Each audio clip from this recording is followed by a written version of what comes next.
Bima Pub, urahisi wa maisha. Karibu nyangu na Saleh Alijembe, tupige na story za ambavyo ameona sakata linaloendelea na vurugu kwenye ligi yetu. Boss, tuko vizuri? Vizuri, alhamdulillah. Kwema kabisa. Kwema, Ramadhani karimu.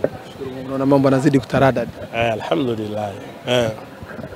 Tumesikia taarifa lakini hazijatoka kwenye bodi ya ligi kwamba waliwajibu Yanga kuhusiana na majibu yao kwa nini mchezo ulighairishwa. Kulikuwa na viashiria vya rushwa lakini pia usalama na kadhalika. Yanga hawajaridhishwa. Kwa hiyo wao wameamua kwenda kasi. Kwanza ni sahihi Yanga kwenda kasi kabla hawajamalizana na TFF?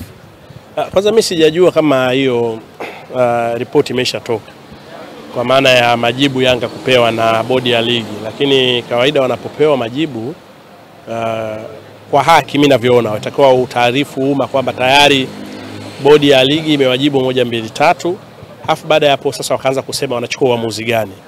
Lakini kwa utaratibu wa mpira na mamlaka zake ni kwamba wale wanachopaswa kufanya ni kuanza kufuata taratibu za kimpira na mamlaka zake zinatakaje. CAS ni mamlaka ya mwisho ya swala la football ambao linatoa haki. Maana yake CAS wao wanatoa haki, hata kama utakuwa umekosa haki yako FIFA utakwenda CAS. Sasa kwa Yanga kwanza mimi ninachoona na ndio utaratibu wenyewe, walipaswa waanze na kamati. Mfano kuna kamati ya nidhamu, kuna kamati ya nafikiri kuna kamati ya rufaa, kama baada ya kama utakuwa umeshindwa huku utakwenda kwenye kamati ya rufaa, si ndio? Itakapoonekana kamati ya rufaa yenyewe haijakutendea haki, basi sasa unaweza kaenda kwenye mamlaka za juu zaidi. Sababu mimi ninaamini hata kama wataenda CAS watakwenda kuwauliza kwamba mli raise wapi hii hoja yenu. Mimi mara nyingi naona watu wanaweza kaenda CAS zaidi ni swala la wachezaji. Wao wana nafasi ya kwenda moja kwa moja CAS. Lakini kwa Yanga nafikiri watakiwa pite process kwa sababu kamati za TFF pia ni kamati huru, si ndio? Si za wafanyakazi wa TFF. Ni kamati huru ambazo zinaweza zikaamua. Mfano ikiwa kwenye kamati ya maadili inaweza kumchukulia hatua hata kiongozi wa TFF ambaye atakuwa amekosea. Na ndio maana zimekutengenezwa kamati huru pembeni, na huu mfumo ulitengenezwa na FIFA ili kutengeneza haki. Viongozi wanaokuwa kwenye mashirikisho wasio na nguvu tu peke yao, ikiwezekana kuwa wanachukua hatua kwa kila kitu. Kwa kiniambia mimi Yanga leo anaenda CAS, mimi nashangaa sana. Otherwise unikumbushe pia, nakumbuka Yanga leo kusikia wanakuambia wanakwenda CAS kwenye issue moja nafikiri kwa Aziz Ki, lakini baada ya pale ikawa kimya na hakuna. Sasa imekuwa labda ni CAS inazungumzwa tu kama sehemu ya mazungumzo na kuwafanya wanachama waone kama viongozi wanafanya kazi yao, lakini kuna haja ya kufuata process, halafu baada ya pale waende CAS. Na mimi pia nilikuwa najiuliza Yanga wakienda CAS wanaenda kushtaki maana wanasema wadai pointi zao. Sasa pointi unazidai vipi? Kwa sababu sisi tunavyojua siku ile itakiwa Yanga waende pale wakaguliwe. Baada ya kukaguliwa muamuzi pale apulize filimbi, asubiri dakika zile 15, wapinzani hawajafika, aseme sasa mechi imeisha, Yanga wanachukua pointi zao 3. Halafu kama vile pointi zile hawakupewa ndio wangeza kwenda CAS. Siku ile Yanga wamekwenda, mchezo ulikuwa umeshaahirishwa. Hakuna ofisa yoyote aliyekwenda pale kuwapokea Yanga, kuwakagua wala kufanya kitu chochote. Wamekwenda wao wenyewe na mashabiki wao wachache, nafikiri labda sijui walikuwa waaliko wale. Baada ya pale wamerudi, wamesema wanadai pointi zao CAS. Mimi kwa kweli unajua saa zingine hata mnawalaumu viongozi wanapokuwa na vitu wanakuwa wanasema, mnaona kama vile wanawasema vibaya, lakini hamuoni namna viongozi wanapokuwa wanapofanya namna gani. Kwa hiyo mimi sioni kuna hiyo nani ya CAS, na mimi tusubiri wote niambia hiyo CAS watakwenda kweli. Yaani maana imeshakuwa wakishaambiwa CAS, sisi tunaenda CAS na mashabiki wote tunawasikia barabarani, tunakwenda CAS. Alafu CAS mnakwenda, baada ya muda CAS hakuna na inakuwa kimya na maisha yanaendelea. Mimi naona sio vizuri sana kuwafanya mashabiki hawajui lolote, kwa sababu sisi tumefundishwa unapokuwa unaongea na watu au unawaandikia kitu watu, lazima kwanza uamini unaoandikia wanajua kuliko wewe. Kwa hiyo lazima uamini unaowasema nao. Mfano kama mimi nazungumza, mimi naamini nao zungumza nao wanajua zaidi yangu mimi. Kwa hiyo lazima nina tahadhari katika vitu ambavyo ninavizungumza. Sio unasema tu ili mradi na kuamini kama wewe ndio unajua kila kitu kuliko watu wote. Lakini hapo pia sababu nyingine inawapeleka CAS, hawana imani na chombo kinachoongoza ligi kwa maana ya bodi ya ligi. Hawana imani na watendaji wake, na ndio maana wanaamua kupeleka CAS kwa sababu wameona hakuna chochote kinachofanyika ndani ya bodi ya ligi. Ukiangalia bodi ya ligi imekosea nini? Ukiangalia ile sakata kama utalichukulia haki, nani alianzisha ile sakata? Limeanzia kwa nani? Limeanzia wapi? bodi ya ligi imekosea nini? Kama waliona kweli kuna sababu za kiusalama kama walivyoona baada ya wale kuomba mchezo uahirishwe kutokana na tukio lililoanzishwa na nani, basi kuna kosa gani pale? Lakini mimi nilikuwa naangalia sasa hivi bodi ya ligi inaonekana ina shida kwa sababu pointi zenyewe sasa hivi zimefinyana. Lakini leo mimi naamini Yanga ingekuwa inaongoza pointi 6-7 tofauti, wala hata usingesikia bodi ya ligi. Si misimu mitatu yote imepita hii, hakuna bodi ligi ilikuwa inafanya kazi vizuri kama bodi ya ligi. Sasa hivi kimeumana. Sasa hivi anatoka huyu kileleni anaingia huyu, anatoka huyu anaingia huyu, tayari bodi ya ligi ifanye kazi vizuri. Mimi nafikiri tuache mambo mengi ya kelele na nini, tufanye tucheze mpira wenyewe. Mfano kama sasa hivi sisi tulikuwa tunapaswa kuzungumzia story ya muhimu zaidi ni Simba inakwenda kucheza michuano ya kimataifa. Story ya muhimu zaidi ni timu yetu ya taifa inakwenda kucheza dhidi ya Morocco. Hizo ndio stories za kuzungumzia sasa hivi. Lakini tumekalia kuzungumzia makasi ya uongo, tumekaa kuzungumzia sio wasema hawaendi, kama hawaendi basi waache siku tarehe kipango wasiende, pointi wapewe wengine, maisha yaendelee. Mzee Mguto pia mwenyekiti wa bodi ya ligi amezungumza jana kwenye mmoja wake, amesema Yanga kwenda kasi ni kukosa nidhamu. Ndio hiyo imepelekea kwenda kasi. Kwa namna ya uweledi wa Yanga, wanaye kiongozi mkubwa ambaye anaongoza hadi vilabu vyote barani Afrika, wanatafsiri kama Mzee Mguto amewavunjia heshima. Na wenyewe wanapenda sana kuheshimiwa. Maana kitu tumevunjiwa heshima, sio nini nimevunjiwa heshima. Watu wanatukana kila siku mitandaoni hapa. Mbona watu sisi tunawaacha tu, hatuoni hata kama wamevunja heshima. Kila kitu kiambia hiki nimevunjiwa heshima, wewe utakuwa sio kama nani hivi yani kila kitu napenda heshima. Sisi mtandaoni watu tena waenda wazimu, wanatukana kila siku yani. Unawaacha, unawapuuzia, unaendelea na mambo yako. Na hakuna kitu chochote kinachobadilika. Hebu tupunguze sana kupenda kuheshimiwa.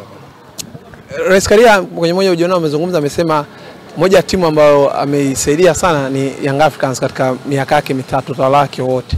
Lakini bahati mbaya viongozi wao hawazungumzi. Ameshajitoa kafara kwa sababu ya Young Africans. Watu wakasema kuna msimu wa 2021 Yanga ilitakiwa kushushwa daraja, lakini Rais Karia alipambana, Yanga ikabaki kwenye ligi kuu. Hizi stories ziko sawa kwa namna unavyoona? Tulizisikia show leo tu mara nyingi tu, na ni vizuri kwa Karia kuitetea Yanga, vizuri kwa Karia kuitetea Simba kwa sababu yeye ni kama mzazi kwenye hizi timu.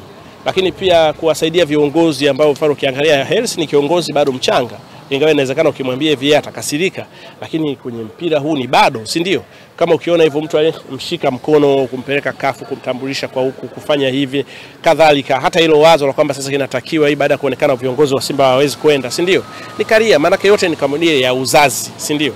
Na nafikiri hata wakati mwingine kuliko kuanza kutengeneza namna za hivi, unajua mpira siku hizi umebadilika. Umekuwa wa hovyo sana. Yaani watu wakiwa hawana hoja wanatukana. Sasa rundo la watu limekuwa halina hoja. Kwa kila mtu sasa hivi watu people they talk about personalities. Yaani watu wanamlenga Karia kama Wallace Karia, hawamlengi Karia kama rais wa TFF. Yaani ni vitu vya hovyo sana. Na wakati mwingine ukiangalia kama Karia anavunjiwa heshima, labda tungefanya vijana wa Global au wa Jembe Sports wanamvunjia heshima mtu ambaye mimi namheshimu na mimi niko hapa. Wewe ungechukuliaje? Na mimi sinahusika kumvunjia heshima. Ambayo sio jambo zuri sasa. Kwa huwezi ukimsikia amekemea umefanya nini. Mimi bwana niwaambie kitu kimoja. Haya mambo ya uongozi wa mpira, Karia ataondoka TFF. Hersi ataondoka Yanga. Dewji ataondoka Simba. Kwa sababu huu mpira watu wanapita. Kwa ni vizuri sana kuangalia kwamba baada ya hapa nini kitafuatia. Usije ukaona ukishakuwa pale kama ndio basi sasa hamna kitu chochote. Hakuna kama wewe. Haya mambo yameshapitwa na wakati. Tuachane na mambo ya namna hiyo. Tuzungumze football ndani ya uwanja. Tuzungumze Lion Simba inakwenda kucheza na Al Masry, jambo la msingi kabisa. Tuzungumze Taifa Stars inakwenda kucheza na Morocco, timu kubwa iliyoingia hatua kubwa za World Cup na sasa hivi ndio inaongoza kufika hatua ya juu zaidi ya World Cup. Sisi tunakwenda kucheza nao. Tutakuwa tunazungumza mambo ya kasi kila siku, kasi ya uongo. Nani Mangungu alisema hata akienda nini? Anasema waende speed. Sio kasi. Sio kasi. Bosi toke sawa. Rais wa shirikisho yeye amesema wanaoharibu mpira wakacheze sinema. Mimi nishaliongelea mimi sitaki kuongelea tena. Unajua mna force sana tuiongelee tu Yanga kuna vitu ambavyo vingine havina msingi. Mimi nishaliongelea na nikaongezea na mimi waende wakacheze nini. Ishaisha hiyo. Kwa nini unadhani Yanga wao ndo kama wamelivaa ile jambo? Sio Simba, sio Coast, sio Azam. Lipi unalisemea? Ili ya Yanga unaona kama umeambiwa wao. Sasa ukiliverse maana yake unafanana nao. Hapo umeona linakufaa wewe ndio umelivaa labda. Sijajua mimi mwenyewe. lakini mimi nataka kuzungumzia mpira. Lete football, achana na mambo makelele kelele. Simba tumeona ratiba yake imetoka dhidi ya Al Masry, wataenda kucheza kule Misri. Serikali imetoa ndege kwenda kule. Kwanza hii ni kubwa kiasi gani, lakini pia unaamini utaenda kuwa ni mchezo wa namna gani? Mechi ni saa 6. Kwanza tuipongeze serikali. Naamini kuambie toka mwanzo sikuwahi kuamini kama serikali yetu itakuja kuwa hivi na ikasimamia michezo namna hii. Unajua wanawake sio watu wanaopenda sana michezo. Kwa hiyo nisiamini kama serikali ya mama ndio itakuja kuwa namna hii. Kwa hiyo inafanya kazi yake kwa uzuri sana. Tunapaswa kuipongeza serikali yetu, na wameona umuhimu wa Simba katika mapambano yao haya ya robo finali kwenda nusu finali. Na mechi ya Al Masry itakuwa ngumu sana. Al Masry unajua ni timu ambayo wao wanataka kujitutumua kutoka upande wa magharibi na mashariki ya Misri. Kwa maana wao wanatokea Port Said. Lakini kwa sababu kule wacheza nafikiri mechi itachezwa Ismailia. Ni jirani ya maeneo. Na yote yako chini ya ukiangalia kote kuna bandari ile nimleta Canal, Suez Canal. Simba wanakwenda kukutana na timu ya Misri ambayo ni ngumu. Na ukiangalia baada ya mabadiliko ya kocha hata katika mechi zao wamerudi wamekuwa wakifanya vizuri. Kwa hiyo itakuwa ni mechi yenye ushindani sana, lakini kwenda na ndege yao pia itawarahisishia mambo. Mashabiki watakuwepo, itawaongezea nguvu. Na bahati nzuri sana Canal Suez Authority Stadium Simba sio wageni. Wa baadhi ya wachezaji wa Simba sio wageni. Taifa Stars imeshacheza pale ikamfunga Uganda 1-0. Lakini Simba imeshacheza pale mechi ya kirafiki pale ikashinda dhidi ya timu ya Saudi Arabia ile daraja la kwanza wakati wako ni pre-season. Mimi nilikwenda pale nikawaona. Kwa hiyo wanakwenda sehemu ambayo watakuwa wanaifahamu, wanaweza kucheza. Na Simba inapokwenda Misri watu wanaichukulia kwa uzito. Kwa sababu ile history yao ya kuitoa Zamalek pale. Lakini history yao ya kuwa wameifunga Ahly, history yao ya kuwa wa kwanza kwenye group dhidi ya Ahly. Kwa hiyo Simba ni timu inahesabika ni moja timu kubwa Afrika na watu wa Egypt wanaiheshimu sana. Kwa hiyo Al Masry wataichukulia kwa uzito sana ile mechi. Sasa kwa wachezaji wa Simba lazima wajue Simba mara zote imeishia robo finali. Ukiachana hiyo miaka ya 70, Simba wanataka kwenda nusu finali. Ni deni kubwa sana wanalo kwao. Na hawapaswi kuchukulia utani hata kidogo kwenye ile mechi. Na mechi itakao hapa Simba majibu na kutengeneza ile advantage ya kuanzia ugenini. Ni kufanya vizuri ikiwezekana kushinda wakiwa ugenini. Maana yake ndio watakuwa wamerahisisha mechi hapa. Kama watakwenda kule kufanya vibaya, maana yake haribu mechi ya hapa. Kuna mechi 2 Simba wamefanya hivyo kama unakumbuka. Mmoja wapo ni ile ya Kaizer Chiefs. Wamekwenda wakapoteza kwa mabao 4 kule. Wamerudi hapa wameshinda 3, wakashindwa kufuzu. Kwa hiyo lazima Simba waende kwenye ile hali ya kujua kabisa kwanza Simba nyuma imeisha haribu, lakini sasa wanakwenda kufanya nini ukienda kucheza ugenini. Mimi nawapa advantage Simba labda waharibu tu sasa hivi, lakini ukiangalia nilikuwa nachukua zile timu zote za 4 kwenye group lao. Wangesema ule ndio mfano wa kufuzu. Simba na Bravo, Dar es Salaam 1-0 kule 0-0. Simba angefuzu. Simba na Sfaxien kule 1-0 hapa 2. Simba angefuzu. Simba na Constantine kule 2-1 kafungwa Simba hapa kafunga 2-0 kashinda. Maana yake Simba sasa kama Simba watakwenda na hiyo trendi ya kuitumia kama sehemu ya wao kufanya vizuri, basi Simba wanaweza kufuzu. Lakini ni lazima wawe serious kwa sababu ni Al Masry timu nyingine. Na wasije wakaanza kuamini kwamba kwa sababu Al Masry nimekwenda kwenye poti ya chini basi wao wataitoa kirahisi. Hiyo itakuwa ni kosa jingine kubwa. Hivi Simba wamemaliza ligi wakiwa kwenye form bora. Imekuja break. Huoni kama imewatoa kwenye leli? Inaweza kukutoa kwenye leli kama ukiwa sio professional. Ukiwa ni mchezaji professional na unajua sasa kuna jukumu linakuja jingine kubwa zaidi. Sasa mechi ni tarehe 2. Preparation maana yake kuanzia unamaliza ligi kuendelea kwenda kwenye sehemu ya preparation. Hauwezi ukafanya mambo ya hovyo. Mambo ya hovyo kwa maana kuwa unprofessional kufanya vitu ambavyo vinafanana na kipindi cha mapumziko ukiwa kwenye kipindi cha maandalizi.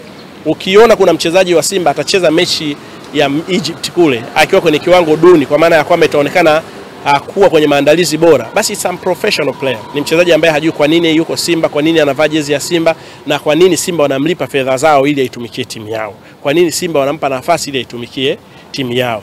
Kwa ni lazima kuna professionalism ya kwamba wachezaji sasa wa Simba wawe wavumilivu kidogo kwamba mapumziko kwao bado hayajafika mpaka watakapomaliza tena mechi ile ya nafikiri tarehe 9, si ndio? Kwa hiyo bado Simba watakiwa kuwa kwenye sehemu ya maandalizi, kuhifadhi kiwango chao na kuwa kwenye kiwango kile cha kwenda kupambana na Al Masry. licha kuwa anafanya makosa mengi, ukosekano wake kunatengeneza hofu. Simba anaenda kwenye mchezo, unawezekano mkubwa kwa mkosa Chemalon Fondo.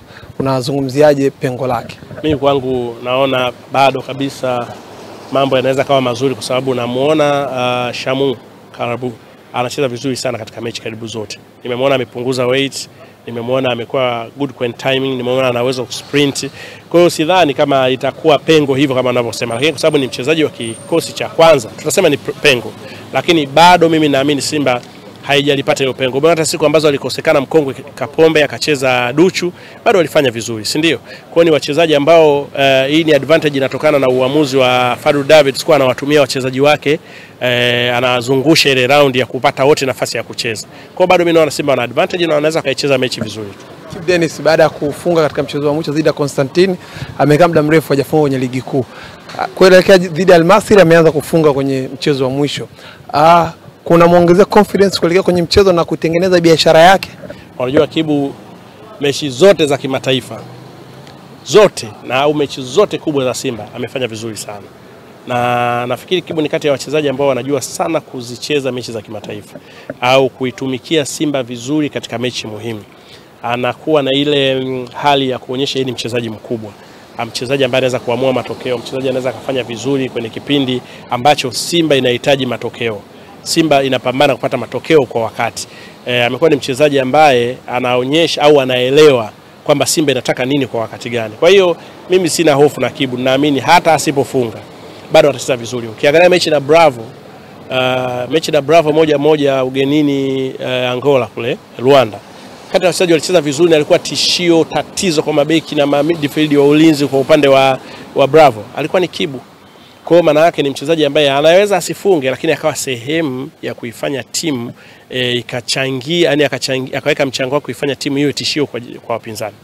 Ndio kwa mashabiki wa Simba waendelee kuiunga mkono timu yao, kwa sababu Simba ndio wakilishi pekee wa Tanzania kwenye hii michuano ya kimataifa. Sasa hivi wamebaki, tulikuwa na Yanga, bahati mbaya wakawa wamedondoka. Mwanzo anza na kina Azam nane walitoka mapema, lakini ndio maana kama unakumbuka mimi nilikuwa natamani na Yanga na wao wangesogea.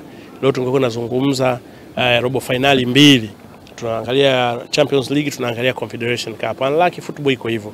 Sio kwamba Yanga walikuwa wako chini sana, na bahati mbaya kwa Yanga walianza vibaya sana. Lakini walikuwa ndio wamerudi Kwa pamoja na kurudi kwao unaona wamekosa point hapa nyumbani. Lakini bado si jambo baya, wanaweza kurudi baadaye. Tumebakiza hii timu moja kuanzia kwa mashabiki wa Simba na wengine wapenda mpira. Wanaweza kuwa sio wa Simba lakini wanaelewa maana ya kuwa na timu kwenye michuano hii. Wanaweza kaiunga mkono Simba. Hawa wanaokwenda sasa, serikali imetoa ndege, basi watu sasa wajitokeze kwenda. Sio kwa serikali ikitoa ndege afu watu hamuendi, alafu kesho mtaanza kulalamika tena serikali haitoi ndege au ndege iende tupu, na yenyewe haitakuwa jambo zuri. Tutamfanya rais aone kwamba kumbe hawa watu hata hawahitaji huo usafiri, hawataki kuiunga mkono timu yao. Kwa watu wajitutumue, waende kaiunge mkono Simba kule, wakitoka na matokeo mazuri hapa, basi mambo hapa yatakuwa mazuri zaidi. Hapa waje waiunge mkono kwa wingi, tupeleke timu nusu finali, na sasa zingine itatutoa kwenye yale maumivu ya kuwa na timu moja tu kwenye robo finali, kwa sababu kuna nyingine imedondoka. Lakini naamini kabisa kama watakaa pamoja wakaungana, wataweza kusaidia timu zikafanya vizuri. Utakuwa kwenye uzinduzi wa uwanja? Uwanja upi? Wa Singida Black Star. Hata na Safari. Lakini ningetamani kuwepo, sababu nitaka nijifunze. Unajua sisi tumeandika hiyo kwenye miaka ya mwisho ya 90, miaka yote ya 2000 kuanzia mwanzoni mpaka leo, over 20 years. Lakini kwenye football kila siku unajifunza. Sasa kama hiyo ya Singida mimi natamani niende nione, lakini unlucky nitakuwa Safari. Nimepata mwaliko wa rafiki yangu Diouf, kwa hiyo nitakuwa kidogo naahidi kule. Kwa hiyo sitakuwepo, lakini nitawatakia kila laheri Singida, na nafikiri wengine zaidi ya Singida wafanye hivyo ili tuendelee kuwakumbusha Wakongo kwamba wanatakiwa kutengeneza viwanja vyao, maana ni wabishi kweli kweli. Wengine hawana hata viwanja vya mazoezi. Mwisho Jesem kachangia kwenye ujenzi wa uwanja wa Singida. Mbona kwa ajili ya Singida? Mimi niliwauliza ile ni wadhamini au wafadhili, hamkuwa mmenipa jibu. Na kama ni wafadhili labda kwa sababu ya Usingida, si ndio? GSM kachangia kwa sababu ya nini? Labda ni mdau wa soka au rafiki yake na nani mbaya yule. Kwa hiyo yote inawezekana, lakini no matter what wamechangia au wamefadhili, lakini siku ya mwisho wamefanyikisha jambo zuri la mpira. Kwa hiyo tunaweza kuwapongeza wao GSM, tukawapongeza Mo, tukawapongeza Singida, lakini tukawapongeza Airtel pia. Nimeona tu Airtel, si ndio, ambao ni jambo zuri zaidi. Sasa kama Airtel wamefanya huko, Voda wafanye kwa wengine, na Tigo wafanye nini wajiita siku hizi.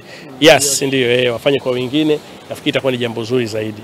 Lakini niongeza mwisho timu ya taifa. Timu ya taifa. Lakini hapo boss, kuna watu wanasema ule uwanja kama wa Mwananchi. Kama Mwananchi nani Yanga? Wanasema kuna muda tutasikia tu bwana tumewapa. Nafikiri ni zile jokes za kwamba kwa sababu hao wanapeanaga ni ndugu sijui bana, kama mtu akiamua kumpa ndugu yake sitafanyaje. Kuzindua uwanja, mechi yao ndio inaenda kuzindua uwanja. Yanga na Singida. Ilikuwa mechi nzuri sana kuiona hiyo. Sasa utafanyaje kama ndugu wanapeana? Utawakatalia? Ndugu anapeana, ndugu anampa ndugu yake, utamkatalia? Sasa alishapeanaga face, alishapeanaga nini? Si ni ndugu bana. Yule mchezaji mwingine yuko Singida lakini akasema kwa baba yake, huko ndio nyumbani. Kwa hiyo wataka kipeana pia sio jambo baya.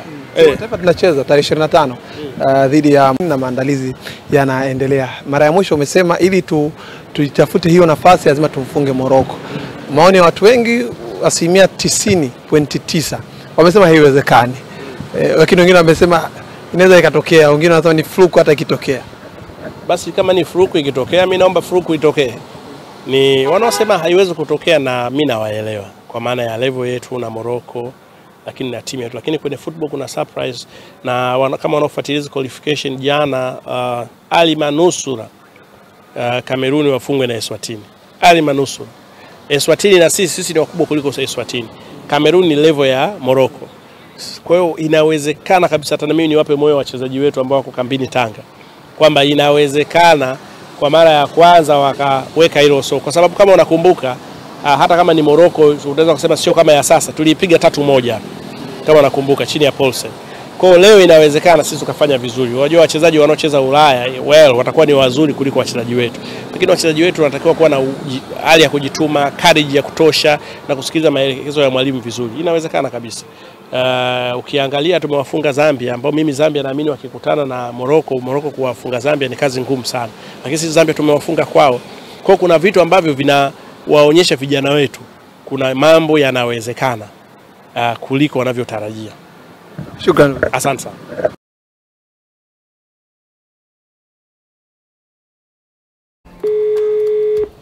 Clever vipi? Mbona uko nyumbani saa hizi? Au na wewe shamba limekushinda kama mimi Unafeli wapi Mashaka? Yaani hadi leo unategemea kilimo cha mvua rafiki yangu? Mimi hapa nilipo naweza kuona kila kitu kwenye shamba langu. Watumishi wazembe na waona, nina mitambo ya kisasa ya umwagiliaji, nimeweza kuweka teknolojia za kisasa shambani na mambo mengi yanaendeshwa kwa mitambo tu. Ingekuwa hujamaliza pesa, ningekuambia unipe oda zako. Mashaka acha ushamba. Ina maana kazi yote inayofanywa na serikali ya awamu ya 6 wewe huoni? Hakuna kijiji cha Tanzania ambacho hakijafikiwa na nishati ya umeme. Yaani serikali ya awamu ya 6 haina deni. Wewe jitahidi fanya maombi, lipia uletee umeme haraka mpaka shambani kwako. Mimi nayaweza yote haya kwa kuwa gharama za uendeshaji ni nafuu sana nikitumia nishati ya umeme. Utajanjaruka lini Mashaka wewe? Nishati ni maendeleo.